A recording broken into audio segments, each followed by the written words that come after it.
Hello. Welcome everybody to Chalk Talk. I am your host, Kim Davis. Today is Tuesday. It is the final Tuesday in June. What is today? The 29th. Can you guys believe it? June is almost over. It is almost over. It'll be July 1st on Friday. So if you got to get some stuff done in June, you have a couple more days. Anyway, thank you. Thank you for being a part of Chalk Talk today. There is lots of basketball going on, and so we're going to talk about some of that. And of course, Major League Baseball, those red hot Astros who continue to surge ahead or back home. And we're going to talk about a little bit of NFL news, right? It's kind of a well, there's never really a downtime for the NFL, right? Because there's always NFL news, but there's a lot of conversation about just how good these Cleveland Browns will be. I'd like to know what you think about that. You know, is too much being made about the Browns and Baker Mayfield? What team do you think has the best chance of challenging the Kansas City Chiefs in the AFC?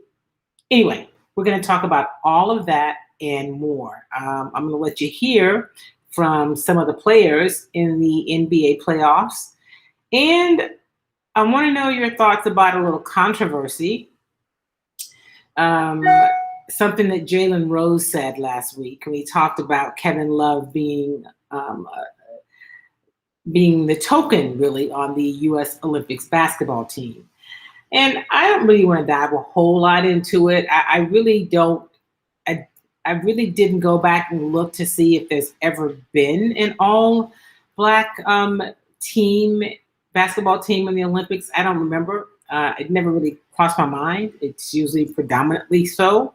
But it turned into a big thing, and it gave people an opportunity to talk a lot about, you know, the woke people. And to me, that's the unfortunate part, right? It gave an opening for some of the ridiculous conversation that is always just kind of waiting to be teed up. And so that was unfortunate. But there was also something I want to share with you guys. It was just kind of funny. It doesn't have any real big meaning. It was Charles Barkley and Shaquille O'Neal inside the NBA after one of the games. And they had a little back and forth. And I just always think it's funny. And so I always think some of what they do is funny. And let me just let you hear it now. As far as the Hawks go, Shaq. Nate McMillan says after game 2, he said, but they showed us that there is another level that you need to go to in playoff basketball that you must go to if you're going to win, if you're going to advance. So what do you expect to see from the Hawks tonight? The Hawks were consistent in what they did in the first 2 rounds. They were happy. Oh, we got the first game, we made it, and then they just laid down the second game. But, you know, all that stuff about Milwaukee sounds good. The key is Trey. Key is John. The key is Herter. They play together. They have better shooters. If they play with great energy, they can match them up with Milwaukee's energy. They have a chance. Milwaukee's going to do spurts like they do. Giannis is unstoppable. He's going to score. He's going to kick it out. They're going to shoot some threes. But if they can stay close, I still like the Hawks. Ooh. Listen, Ernie, let's be realistic. The Milwaukee Bucks got a better team. And they're going to win the series. They're going to win the series depending on how many games it goes. They got lucky in game 1 that the Milwaukee Bucks had the worst defensive strategy in the history of civilization. They still had the same strategy again, too. They did not. They did not.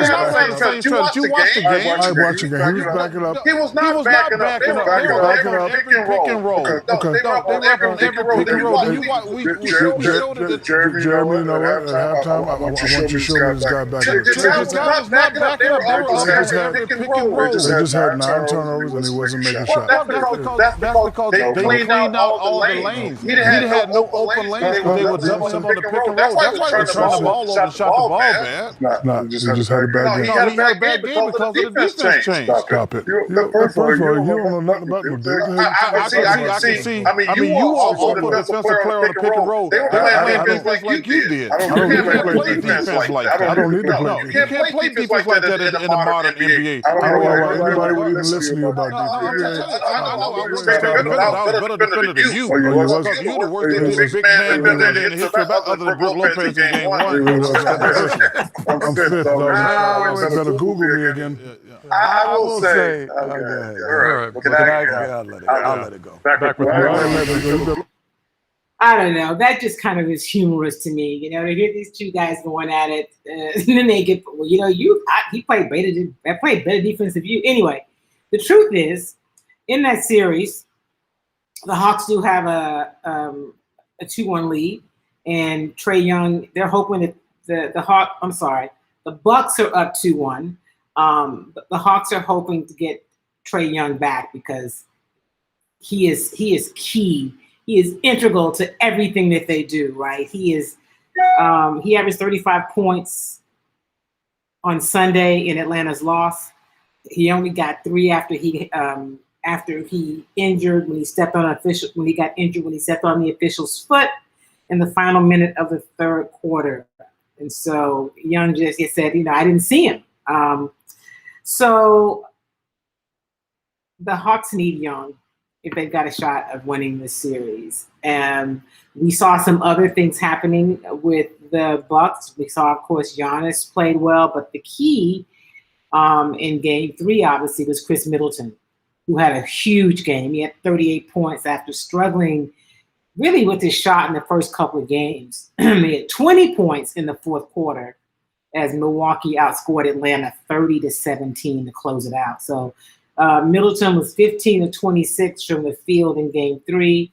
He connected on just 12 of 36 shots over the first 2 games. So being 15 of 26, he shot better than the 50% from the field. And he was huge. It was huge for him. So I want you to let you hear from Middleton after Sunday's win. Now with Chris Middleton, who outscored the Hawks in the fourth quarter 20-17. Negative direction for you in the foul calls, and then they come back in the fourth to heat up the way you did. How did you have to collect yourself at all and refocus? What kind of flipped there for you from that time? You know, you kind of had to sit to coming back in. No, I mean, I definitely disagree with the foul calls that I got. But, you know, it is what it is. They call the fouls. I just got to move on from it. That's all I did. Came out, just took it as a normal rest, and just be ready to go when I came back in. I mean, you've seen you on years like that in the regular season, things of that nature. As you're sitting here now, is it a little different? Does it feel different knowing the stage and the stakes and kind of what it meant to do that? Nah, I don't think about the stage at all when we're playing. You know, I just try to, stay in the moment. Staying in possession, not worry about, the playoffs or a regular season or a must win or just a preseason game. I try to play everything out the same way. Chris, you're a guy that's obviously looked up for Kobe throughout your career. You worked with how the postseason closed. What does that mean? What does it mean to be the guy that gets the ball? It feels good, I would say that. I mean, I think our team was so selfish. If anybody has it going, that ball goes to them. Some games it's me, some games it's Giannis, some games it's Drew. We all have a great feel about who has it going, who has the best matchup, and who can create the best look. So when it's my turn or my time to have it, I'm thinking the same way to try to get the best shot up for everybody. So that was Chris Middleton on their off day yesterday. Game 4 is tonight. And, of course, as I mentioned, the Hawks need Trae Young. But here's something about the Bucks. The Bucks have a lot of weapons. I mean, if you don't follow the Bucks, you're probably not that familiar with the Chris Middleton, right? You know about Giannis. You know about Drew Holiday. I mean, you know about some of the pieces they have. But I believe the Bucks may have a little more depth. But it's also the Bucks coach hasn't always called the best game in these playoffs. So, can the Hawks win it? They can't win it without Trae Young. I don't believe that. They need him back and healthy enough to be really the lethal weapon he has been. I think that Nate McMillan has called some good games. And so tonight's game should be interesting. And really, it should be really interesting whether or not they get Trae Young back. Now, Chris Middleton outscored the entire Atlanta team in the fourth quarter. That's also without Trae Young. So we'll see what happens tonight. And of course, last night in the West, the Suns and the Clippers were playing. The Suns went into that game with a 3-1 lead. I don't think anybody thought the series was over. And that game was in Phoenix. And Paul George had another just crazy, huge night, right? So now it's 3-2. The series now shifts back to the Clippers Stadium, to the arena in Los Angeles. And I believe the Suns need to win it. They need to win Game 6, right? I don't think they won a Game 7. I just don't think you want to be. I know for Chris Paul, who's been up 3-1 before in a series. If you'll remember, back when he was with the Clippers, they had a lead on the Rockets in the Western Conference semifinals, and the Rockets came back from that deficit. So I'm sure, like he said, don't talk to me about 3-1, right? And especially the way that the Clippers have been playing this postseason, how they've overcome these 2-0 deficits in each of their first two rounds. So with that said, Game 6 is a big, big game. I'm sure the Clippers go into that game with all sorts of confidence, as well they should. They're playing back on their own floor. And the game they lost, they've been in those games. I mean, one of those games could have gone either way, right? They could be the ones at 3-2. But Game 6 is in Los Angeles tomorrow night, and the Suns need a win. Here is Chris Paul after losing Game 5. Chris Paul had 22 points and 8 assists. The Suns dropped Game 5, but still lead the series 3-2. Here he is. First of all, I'd like to ask how the tailbone, are you okay in the fall? Yeah, I'll be all right. I'm curious then about the energy and pace. Was it what you wanted to see consistently throughout the game? Not at all. Definitely got to be better. They came out and they were aggressive. They sort of looked like us in Game 4. And they hit us. They were too comfortable, and we got to be better. Next is David McMiniman with ESPN. All the way going right in. You got Cap. What do you think of Paul George tonight and how he's been playing this series? Yeah, he got it going. You know what I mean? Like I said, he was getting his spots, making shots. Twin and Reggie got it going early, gave him a chance to sort of settle into the game, and you got to make it tough for him. Next is Jordan Rankin with the Arizona Republic, and then Jovan Buha. Yeah, Chris, you guys took the lead and then you got tight there at the end. What do you feel like you got more able to do there? We got to close quarters better. You know what I mean? Like that's been a problem for us all series long. Closing quarters, the last 2.5, 3 minutes of quarters. You know, we took the lead, maybe cut it to 1 or 2, and then they get a bucket, and then they go on a run. So look at it, see what we need to do better, and get ready for the next one. Next is Jovan Buha with the Athletic, followed by Colin Olsen. Hey, Chris. They've actually stayed with Zubats more than playing small ball. And you guys had outplayed their small ball lineups in the first 4 games. What was the difference in them shifting to smaller and having more success with those lineups? I gotta look at it. We gave them a lot of open shots early. You know what I mean? They got their threes going, and I think that's a team that plays off confidence when they make a shot. So we gotta try to get the right people shooting, and our offense feeds off our defense. So we just gotta remember that. So that's Chris Paul after Game 5. They lost that last game at home to the Clippers, and he said something that I think is really key. He talked about how for the Suns, it's their defense, right? We hear everything. We always hear about, oh, defense matters, but their defense creates their transition game, which is what sparks their offense. And so they have to really push it. That's why you see them move the ball the way they do. But listen, the Clippers are good. Paul George is playing just really well. I'm going to let you hear from Paul George next, but he is having,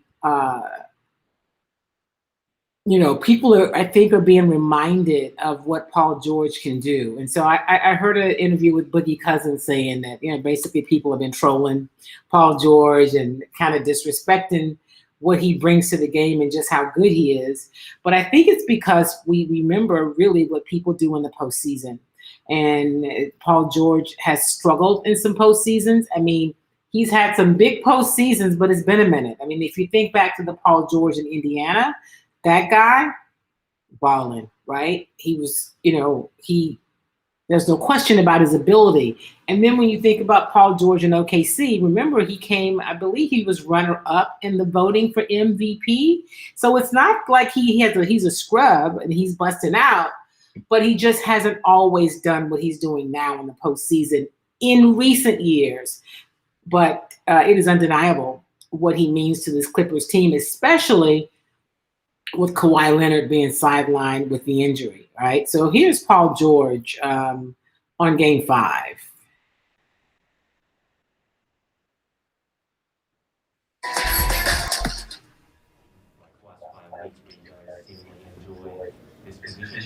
I remember Reggie down there. Sort of crazy, like this team that built tons of plans to limit you guys. Why do you guys thrive in this environment so far? I'm not sure. I think we do just that. We thrive in this moment. We come together even more so in these moments. And I mean, this team, is just made up of toughness all across the roster. And so we're going to give it everything we got, and we deliver the results. Sorry, been a while. I was just saying he doesn't understand why when you struggle sometimes it's magnified. And you had your biggest game tonight in a moment like this. What did this moment mean to you? And when Ty says that, he's wondering why people tend to focus sometimes on when you're struggles. What do you feel like, sometimes people pick on you a little bit more than the other stars? I do. And it's the honest truth. It's a fact. But I can't worry about that. It's comes with the job, I guess. But it is what it is. I still try to go and dominate, whether I'm shooting the ball well or not shooting the ball well. I still try to dominate just the whole game in general. To me, it doesn't come down to just scoring. It's just being there to play both ends, rebound, make plays for others. And so I'm beyond that. You know what I mean? I'm beyond that. I am who I am. I wish I could shoot 80%, 75% on a nightly basis. But it's not realistic. But what I can do is do everything else. And so it is what it is. They can judge me on what they want to.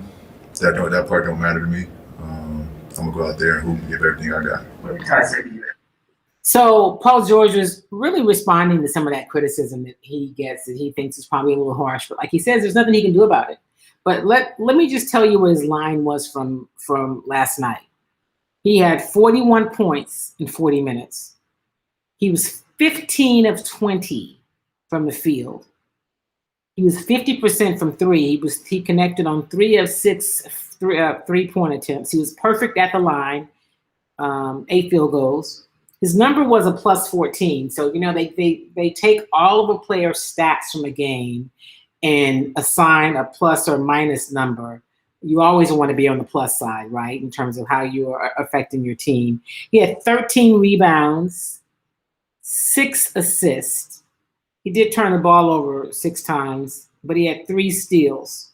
So I'm going to say that anybody would take a line like that, right? Hello, Charles Drayton. Welcome, welcome. It's good to have you on the show.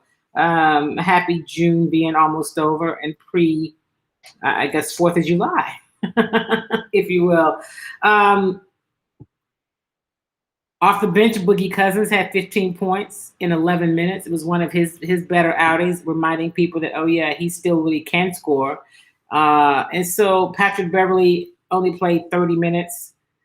He had 7 points, 5 rebounds, only 1 assist. It was not his best night, but he was, in terms of a lot of the stuff that Patrick Beverley does, you don't really see in the box score, right? He was, he was defensively like a gnat, and all over, he was sticking on Chris Paul. And so some people say he plays dirty, but what I will say is when he's on the floor, you're gonna know he's there, right? On the Suns side, Chris Paul ended up with 22 points last night on 8 of 19 shooting. He was a minus 15.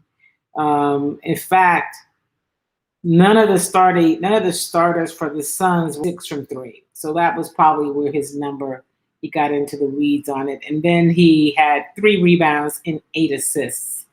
Devin Booker had 4 rebounds, 3 assists, 2 steals.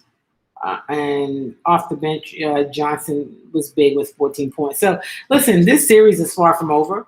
Yeah, I'm sure the Suns are going to do everything they can to close it out in Game 6. If I'm them, I don't want a Game 7. And really anybody, if you're up 3-1, you don't want to get to a Game 7 because that means you've now lost 3 in a row, or 2 in a row at least, right? Because it was 2-1, they went up 3-1. So you don't want to get to that point. You want to close it out. You're still up a game. I mean, if it gets to a Game 7, you're still in it, right? Somebody's got to win that game. But I would think, and I've made it very clear, full disclosure, I am pulling for the Phoenix Suns. Chris Paul is, I just would like to see him get a chip, and Monty Williams, the coach as well, the whole team. But those are the reasons that I'm pulling for them. I don't have anything against Ty Lue. I like Ty Lue. He's got a ring, right? And guys in the Clippers, like I'm sure Paul George wants one. Kawhi Leonard already has one. But I've said it all along in these playoffs, in this postseason, I am pulling for Chris Paul and would like to see him get a chip. And we'll see what happens tomorrow night. You got to get to the dance. You got to get to the championship to have a chance to win the chip. So now they're just trying to see who's going to be playing for the title, who's coming out of the West, who's coming out of the East. And it's just been some pretty good basketball, and it's been fun to watch. So I wanted to share that with you.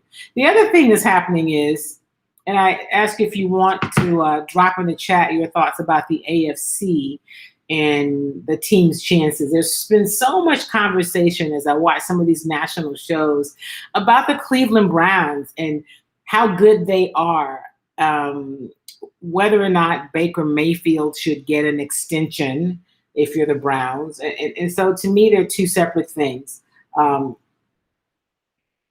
Yeah, go ahead and extend Baker Mayfield, right? Because if you decided he's your starting quarterback, and what we know from what happened with Dak in Dallas and what happens around the league, if you wait, it's going to cost you more later. So if you know, and I'm not saying that he has risen to superstar status and is showing you everything you want to see, but you've committed to him. He is your starting quarterback. He's your franchise quarterback. He's your guy. And if you know that, then go ahead and extend him because it saves you money. Extend him and lock him up, although you don't have to, right? That's why I would say to go ahead and extend him because of that, not because he has achieved everything. It's because it's a numbers game. And we know that number will be higher in the future. So the sooner you lock up your person, your guy, and when you're talking about quarterbacks, the better off you are if you're worrying about, not worrying, but if you're looking at the finances of it, just looking at the numbers. He's your starting quarterback. You're not looking to do anything different. You're not still trying to see if he's your guy. He's your guy. So you may as well extend him. That's how I look at that. But as to whether or not the Cleveland Browns are the team to beat, right behind the Kansas City Chiefs. I mean, I don't think anyone argues whether or not KC is the team to beat in the AFC. I'm just not sure that it's Cleveland yet. I'm not totally sold. I mean, there are other teams in the AFC that I'm curious to see what it is they're going to do. But here's a question for you. I heard this question the other day, and I wanted to pose it to you. Which quarterback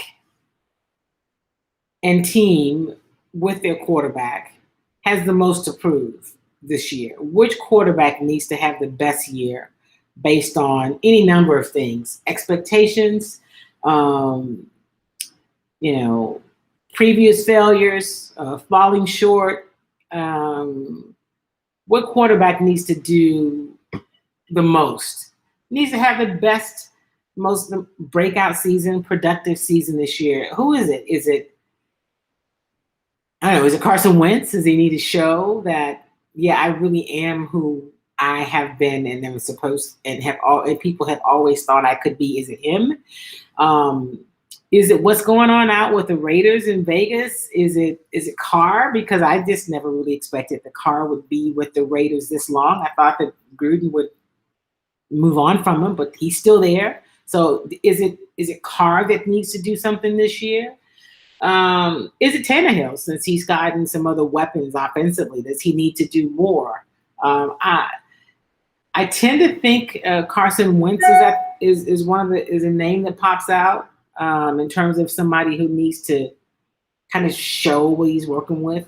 But who do you think? Is there a quarterback that stands out to you in terms of somebody who needs to do a little bit more, or really kind of earn his keep this year, if you will? And I say the Carson Wentz and the Rams because of what they gave up to get him. I think that speaks volumes. And I don't feel like it's Jalen Hurts, because this will be his first year going in as a starter. So I just feel like he needs to continue to get better. And I don't know that the bar is super high for him, but I do think he needs to have a strong showing if he wants to be the guy in Philadelphia that they really long term give the ball to at that quarterback position. So, but I don't think the pressure's on him like some of the other names that I mentioned. So I would be curious to know what teams stand out for you. What do you think about that? And in terms of expectations, in the AFC, so I think, in the AFC East, I think that, Buffalo is still obviously the team to beat. Clearly, Miami is not quite there yet. I think they're still trying to help Tua get adjusted in terms of what happens in the NFL and his role and how he will ultimately fit. But I think in the East, the team to beat, it remains the Bills. I think we'll see what happens with the Patriots in terms of what they do at quarterback. If they're going to bring in let the rookie play, or if they're going to stick with Cam. There's a lot of questions that we will see, kind of bear out throughout the season, right? And of course, a lot of it has to do with, hey, good morning, Carolyn Moore. Welcome. Thank you for tuning in as always.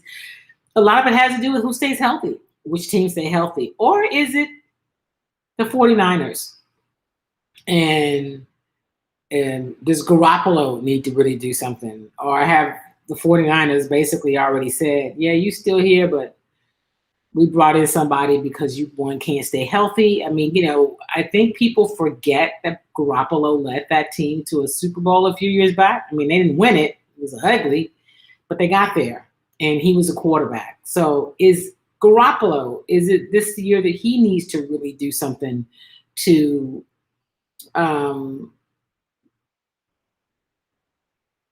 earn his spot in San Francisco? Is it too late for him in San Francisco since they went out and picked a quarterback so early? So a lot of unanswered questions, and I think that we'll see what happens over the course of training camps and preseason. And I say training camp and preseason because it always depends on who's healthy, who's going into the season healthy. So that's going to be really interesting. one of the other things I wanted to talk to you about today is the new ruling. We talked about it before, with college athletes being able to make money off their likeness. And that goes into effect really this week. It varies by state, but in Texas, I'm trying to pull up. In Texas, that starts this week. So what does that mean? How does that work, right? College players can make money off basically off their fame, off their likeness. But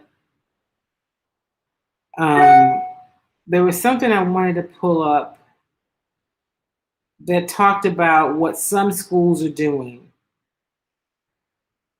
to help them, right? In Ohio, an executive order allows players to be able to sign sponsorship deals and make money from their images and likeness. But how do you do that? Like, you can't really have an agent. So I know that at the University of Houston,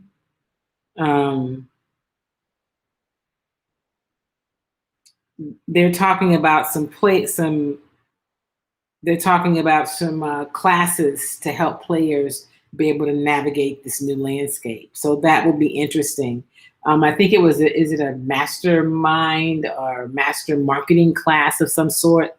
It'll be interesting because it sounds good. It's a step in the right direction, of course. So it starts on Thursday with student athletes being able to actually profit from themselves, their name, their image. And it's something that's been in the works for many, many years, Before Thursday, before later this week, athletes could not make money from items or materials that use their name or pictures. So now this allows them to profit from that. I'm trying to find, so third-party businesses will be the ones paying athletes for their names and images and their likenesses.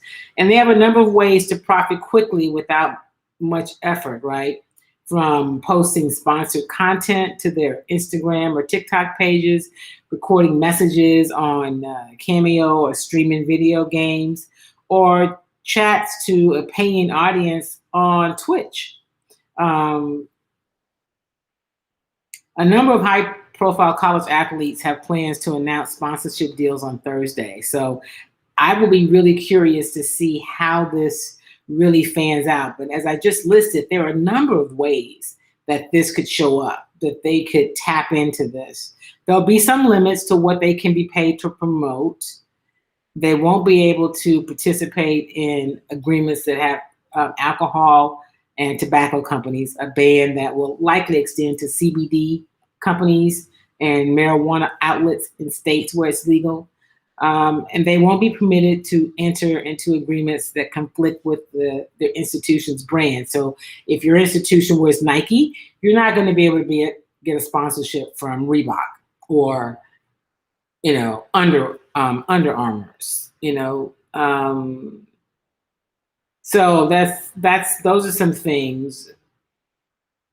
And the framework for how they can use the school's name and the brands, all that's being worked out too.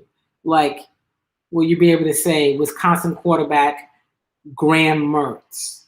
Because now you're also using the school. So those are some things that are being ironed out. Another point of contention is how involved the school should be in the process. On one hand, they're entrusted with the well-being of these athletes, so it's almost as though they should help them navigate the process. But the school being involved can open a can of worms involving payment to players in Title IX. You heard me mention before about Title IX, which is the ruling that talks about equal pay and opportunities and revenue and resources for men, and men and women athletes, male and female athletes. So if schools get involved, will that be a problem with Title IX? Because it's like, are they helping some players more than others? Are they helping male athletes? So that will be interesting. So yeah, we'll be following it closely. We'll see which schools. There's so many. I mean, it's so new. It is a step in the right direction. I do think it's a step closer to them ultimately paying college athletes. Although what we know is that the NCAA will go into that kind of decision kicking and screaming, if at all, right? They don't want to pay them. I think they've stopped talking about the fact that your education should be enough, because when you look at the amount of money these institutions are making off the backs of these young men and women, and what these coaches are making, millions of dollars a year, they're able to move around and really to tap into all these resources, and they get sponsorships, and there's a number of ways that they're compensated and paid money. And so I do think the tide is starting to change as it relates to what college athletes can do. But I think this process is going to test everyone. How does it work? What's too far? There are going to be some that push the envelope. And there'll be people that are trying to guide them. You got to be careful so that you don't lose your amateur status. All of this is in the works. I am going to work on getting an athletic director to join us, and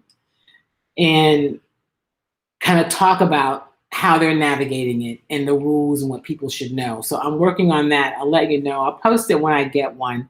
But I just think it'd be interesting to have a conversation about what this now does to athletic departments and how much they have to learn, figure out, work, how they navigate it, how they help the students, athletes navigate it, and what they're seeing in the early going. I really want to see what's happening on that side. So Thursday's the day, and when it all becomes possible. So, the recommendations for pay for play situations are sometimes used as a recruiting tool, which means that the bigger schools, the Power 5 conferences, the schools with those bigger alumni bases and with the bigger pockets, they definitely gives them a leg up, body up, whatever you want to call it, when it comes to recruiting. And so where does that stand? And are people really ready? Are the schools really ready? I don't think anybody knows the answer to any of it. So I will be watching and I will be bringing you updates, but that's something that I really, really do want to follow and kind of delve into. Good morning, Lawanda. Top of the morning to you too. Welcome, welcome, welcome. If you are in Houston, those of you who listen live in Houston, beware of the weather. It's been nasty. So just pay attention to the forecast and make sure that you're checking as you move around, because there's some threats of flash flooding today. We know how quickly that can happen in this market, in this city, just because we've had some rain. We're going to continue to have rain, it looks like, throughout the rest of the week. So I'm just encouraging you to be careful about that. So I am actually going to get us out of here a little earlier today. And let me say this, I have not said this lately. Hey, Ellen is my oldest sister, Ellen. Good morning, good morning. She has Angel. Give Angel a hug for me and tell Angel her Chalk Talk tribe misses her. But as they continue, I'm going to shift gears here for a little bit. As they continue the search and rescue efforts in Surfside, Florida, with that condo building that collapsed, I just want to send good wishes and prayers to that entire community, the people who were in the building. Hopefully they can find some people that are alive. They're holding out hope. They have not just started to, they are still calling it a rescue, a search and rescue operation. They're not calling it just recovery, which means that they would then be not really expecting to find anyone alive. The few people they've pulled out recently have not been alive, but the thought is that there are some pockets in terms of how the building collapsed, that maybe there's some hope that somebody could be alive. I saw a report the other day of a young man who said that his grandmother, maybe his grandparents, but I know at least one grandparent, maybe it's both, maybe it's a couple, he's gotten phone calls from the landline on his cell phone, and they don't know what to make of that. You know, how is that happening? Calls from that. So is that a reason for hope? I think you have to be hopeful, but I just want to encourage you to send good thoughts and good vibes to the people of Surfside, the people in those buildings, the families of the people in the buildings, the entire community, and all of the people there who are involved in the rescue efforts. You know, it is an undertaking. People have come from other parts of the world to help. It's dangerous. And so just sending up good vibes and well wishes, good energy. And for me, also prayers to everybody involved in that process. Our resident lawyer for Chalk Talk, Charles, says, the athletes, just like anyone within the marketplace, should have access to the best guidance and representation as everyone else in the process. Universities and the NCAA are represented very well, and they have guarded their interest, not the athletes. You know, you make a really good point, you know, as they are navigating this process, Charles, and to those of you listening, and they talk about what players can't do and who can't help them and being careful of agents. There should be some guidance because universities do have that guidance. That's a great point. So I do think that there's going to be more to unfold with this. It's not going to be just enough to say, now players can make money off their likeness. What does that mean and how does it work? And I think we're going to see some back and forth with it. They're going to have to come to it. And that will probably be one of the arguments, Charles made like a lawyer. But that will probably be one of the arguments as to why players need some help with guidance in terms of, you know, why players need some help. So I think they should be allowed some direction and guidance so that they're not, you know, making bad decisions or decisions that could be costly or not in their best interests. Yeah, but great point. Cedric says, who you got, Clippers or Suns? Are you talking about in the series or just in game 6? So, you know, I've said all along, I am pulling for the Suns, and I still am. I think they can win it. So I'm going to give you the Suns. I'm going with the Suns. Especially with Kawhi still being out.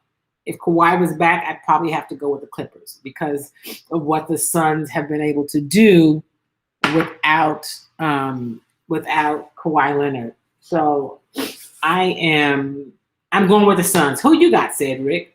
Clippers or the Suns? Who you picking?